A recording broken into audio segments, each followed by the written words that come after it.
वे कहते हैं कि जब आप भजन के मार्ग में चलोगे तो कौन कौन सी बाधाएं आएंगी और उन बाधाओं से कैसे बचा जा सकता है। श्री चरणदास जी कहते हैं, 5 चोर सदा मग रोकत, इन सो कर छुटकारी। जब आप भजन के मार्ग में चलोगे तो 5 चोर आपको लूटने आएंगे। पंच ज्ञान इंद्रिय, पंच कर्म इंद्रिय, ये आपको लूटने आएंगे। इनसे बचने का एक ही उपाय है। क्या? चोर से एक ही उपाय से बचा जा सकता है। आपके साथ में कोई बलशाली व्यक्ति हो या फिर ऐसा कोई व्यक्ति हो जिसको देख के चोर भाग जाएं, तो ही आप बच सकते हो। तो भजन मार्ग में यदि चल रहे हो तो 5 चोर आएंगे। पंच कर्मेंद्रियां और पंच ज्ञान इंद्रियां अपनी ओर खींचने आएंगी आपको। उससे बचने का एक ही उपाय है। क्या? सद्गुरु नायक के संग मिल के, सद्गुरु नायक के संग मिल के, लूट सके नहीं भारी, मनुवा राम के व्यापारी। भक्ति मार्ग में ये पंच इंद्रियां अपनी अपनी ओर खींचेंगी, चोर बन के आएंगी आपको लूटने के लिए। लेकिन इन पंच इंद्रियों से केवल एक तरीके से बचा जा सकता है, यदि सद्गुरु संग हो, सद्गुरु की कृपा संग हो। भागवत कहती है, प्रयच्छति गुरु प्रीतो वैकुंठम योगी दुर्लभम। यदि गुरु प्रसन्न हो जाए तो वो प्रदान कर देगा जो बड़े बड़े योगियों को भी प्राप्त नहीं होता। बड़े बड़े ध्यानियों को भी जो यश प्राप्त नहीं होता वो गुरु प्रसन्नता से प्राप्त हो जाता है। तो भजन मार्ग में चलिए, लेकिन एक गुरु को संग लेके चलिए। यदि गुरु का आशीष साथ है तो पंच इंद्रियां जो अपनी ओर खींचती हैं वो नहीं खींचेंगी। इन पंच चोर से बचा जा सकता है। चरणदास जी कहते हैं, पंच चोरों से तो बच गए, लेकिन फिर 2 लुटेरे और आएंगे भजन मार्ग में, इनसे भी बचना पड़ेगा। 5 चोरों से बच गए, लेकिन 2 ठग आएंगे। लुटेरे नहीं, ठग। ठग किसको कहते हैं? दिखेंगे ऐसे कि हाँ तुम्हारे हितैषी हैं, लेकिन ठग जाएंगे। भजन मार्ग में 2 ठग कौन हैं? 2 ठग मार्ग माही मिलेंगे, एक कनक एक नारी। भजन मार्ग में 2 ठग मिलेंगे। चरणदास जी कह रहे हैं, बहुत ध्यान से सुन लो भैया, जो सुन रहे हो, ये बहुत बड़ी श्री भक्तमाल जयंती है। सो भक्त के चरित्र में से एक सुंदर भाव है। भजन मार्ग में 2 ठग मिलेंगे आपको, जो आपको ऐसा दिखाएंगे कि वे आपके हितैषी हैं, पर आपको ठग लेंगे। कौन? 2 ठग मार्ग माही मिलेंगे, एक कनक एक नारी। पहला ठग मिलेगा कनक। कनक यानी कि धन। जब आपका भजन बढ़ेगा, जब आपका साधना बढ़ेगी, जब आपकी योग तपस्या बढ़ेगी, तो निश्चित है कि कहीं ना कहीं से लक्ष्मी आपके ऊपर आएगी। जब हरि भजन करोगे तो लक्ष्मी कृपा भी करेगी। उससे बचो। आवे ठीक है, उसका तुरंत संतों के सेवा में, सुंदर सुंदर स्थानों में जाकर के उसका व्यय करो। उसका प्रयोग अपने लिए ज्यादा मत करो। 2 ठग मार्ग माही मिलेंगे, एक कनक एक नारी। और यहां पर देखो, एक बात हम कहें, पुरुष के भजन मार्ग में नारी बाधा बनेगी और नारी के भजन मार्ग में पुरुष बाधा बनेगा। वो अपनी ओर खींचेंगे, उनसे बचो। केवल ये मत सोच लेना नारी नाम लिया है तो केवल नारियों को टारगेट किया जा रहा है, ऐसा नहीं है। भजन मार्ग में पुरुष के लिए नारी और नारी के लिए पुरुष, ये दोनों बाधा बनेंगे, इनसे बचो।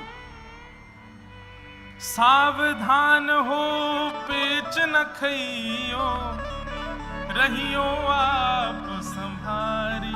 महाराज जी, बहुत अच्छी बात यहां समझ आई। श्री चरणदास जी कह रहे हैं कि जब 5 चोर मिलेंगे तब गुरु बचा लेंगे, लेकिन ये 2 ठग मिलेंगे, इससे तुमको खुद ही बचना पड़ेगा, कोई और नहीं बचा सकता। कनक और नारी से, किसी के गुरु आश्रय से आप नहीं बचोगे, ये तो आपको खुद पर ही संयम करके बचना पड़ेगा। सावधान हो पेच न खइयो, रहियो आप संहारी। अपने आप को संभाल लेना भैया इन दो स्थितियों में।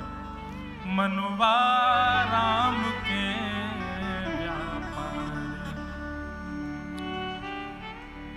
अगर इन पंच इंद्रियों के चोरों से, कनक और नारी रूपी ठग से यदि बच गए तो क्या होगा?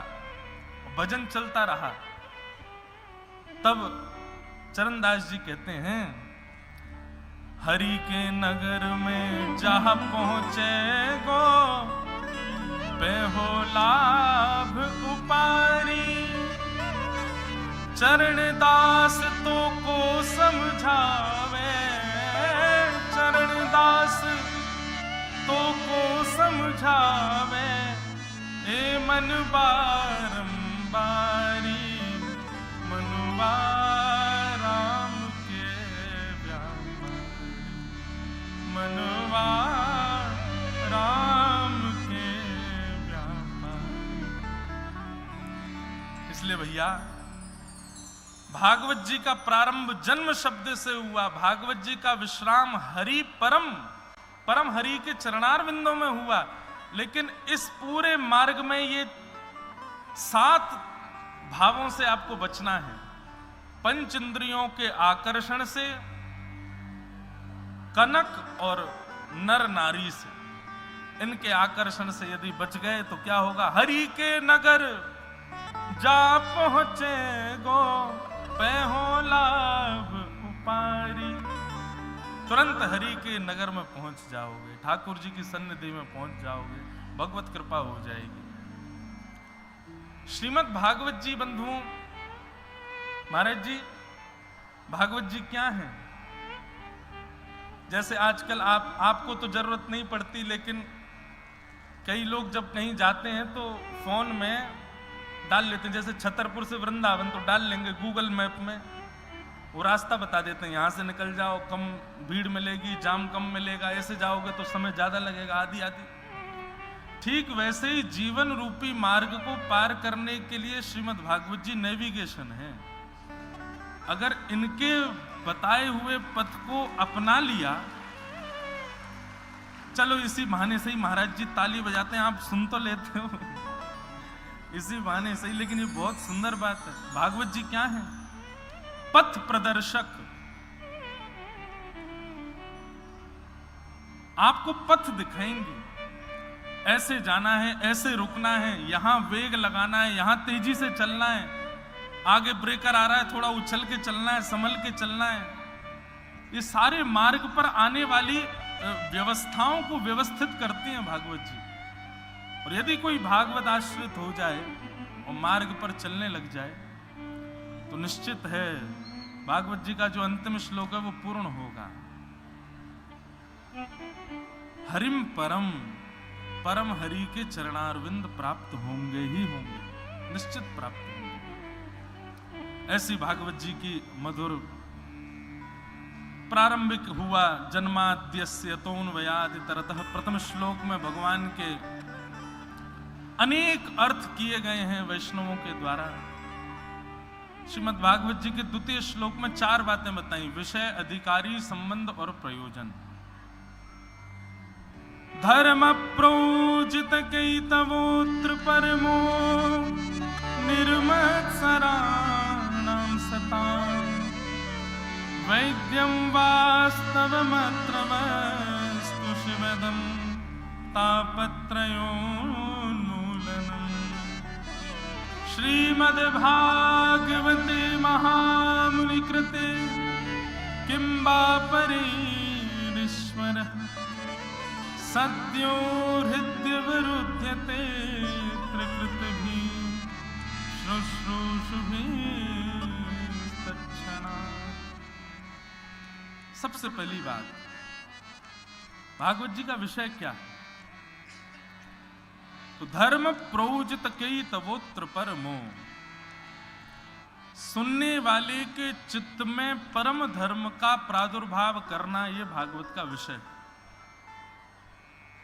परम धर्म किसको कहते हैं?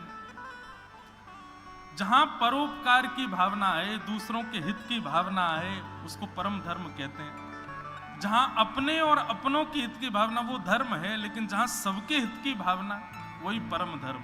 तो कथा सुनने वाले व्यक्ति के लिए ऐसी स्थिति होती है कि वो दूसरों के उपकार में ज्यादा समय व्यतीत करता है। यह भागवत का विषय है। भागवत जी का अधिकारी कौन है? तो कहते हैं निर्मत सराणाम सताम, जिसके चित्त में मात्सर्य दोष नहीं है, वही भागवत जी का अधिकारी। कथा सुनने और कथा कहने दोनों का अधिकार उसी को है जिसके चित्त में मात्सर्य दोष नहीं। मात्सर्य दोष किसको कहते हैं? दूसरे के सुख से दुखी होना, किसी की प्रसन्नता से दुखी होना, इसको मात्सर्य दोष कहते हैं। और मात्सर्य दोष जिसके अंदर होता है, ना तो वो कथा सुनने में रुचि रखता है और ना ही वो कथा कह पाता है। मात्सर्य दोष नहीं होना चाहिए।